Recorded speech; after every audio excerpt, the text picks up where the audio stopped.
Bismillahirrahmanirrahim. Dr. Praise and Repeat. Àlàáfíà. Áńgẹ́lì mi ò ní sùn. Oríwo ya ògùn wa tán. Lọ́la kó bá yà kún Ọlọ́run ọba. Ewé ń jẹ́. Lọ́la kó bá yà kún Ọlọ́run ọba. Ewé ń jẹ́. Ewé á jẹ́. Ewé ń jẹ́. Àwọn lóní gbàgbọ́ sóhun mi lọ́jọ́ dìbò. Ewé ń jẹ́.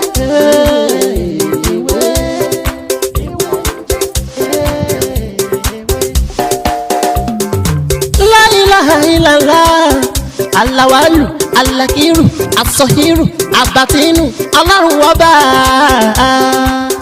ìwọ ló pamọ́ ìwọ ló fara jáde. Do you always feel that something is moving in your body system and you have done a lot of tests and the result is nothing? There is something, my brother. This is very bad. Today, I will teach you how to use chameleon, dry chameleon and sea salt to destroy any kind of attack moving in your body system. This is what they call OFAA in Yoruba language. Hello, my people. My name is Dr. Mutio Latiboye, also known as Baba Iwenje. If you are new to this channel, please consider subscribing to my channel and make sure that whenever I upload to this channel, you'll be the first person to watch it.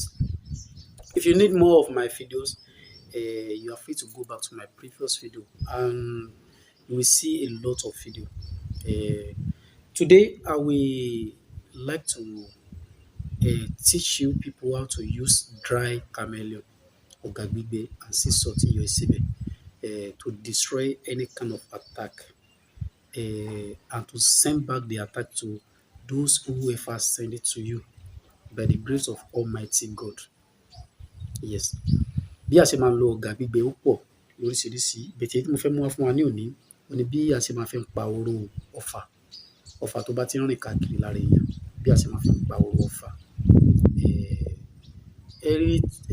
Àṣírí eléyìí ó jẹ́ àṣírí kan tó ní agbára. Ẹ má jẹ́ ká fi ojú kékeré, ẹ má jẹ́ ká fi wò ó torí pé ṣẹ́rí tí nǹkan bá rìn nínú ara èèyàn tí a bá lọ ṣe test, ẹ má jẹ́ kí n parọ́ fún wọn lẹ́rìí kankan. Àmọ́ dókítà tí ó bá jẹ́ dókítà tó náà súnmọ́ àwọn àgbà, wọ́n ní kẹ́ lọ ti ẹsẹ̀ lébọ̀.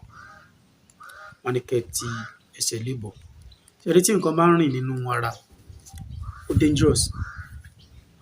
dangerous gan. But nǹkan tí màá kàn sọ fún gbogbo wa ni pé tí a bá ti rí irú tí a bá ti experience irú nǹkan yìí, ẹ má jẹ́ ká ro mí ní méjì. Ọfà máa ń fà á, àkọ́kọ́ infection náà dẹ̀ máa ń fà á. Tí wọ́n bá ti test wa lọ hospital tí wọ́n bá ti rí infection, ẹ mọ̀ pé a ti wà under attack nìyẹn. And this tip is very effective and you can use this tip to destroy the attack by the grace of God. Yes. So material wo ni a fẹ́ wá gẹ́gẹ́ bí mo ṣe sọ, ẹ jẹ́ ká get a dry chameleon tó bá pẹ́ dáadáa, complete dry chameleon. Then you will grind it to become a powder. O máa ń sọ̀rọ̀ gun, but make sure that o lo gbogbo agbára láti gun kó kúnná dáadáa. Tó bá ti kúnná dáadáa, then you add a little bit of salt, sea salt to it and pound it together. Ẹ jẹ́ ká gun kó kúnná dáadáa. Ìyẹn méjèèjì yẹn nìyẹn.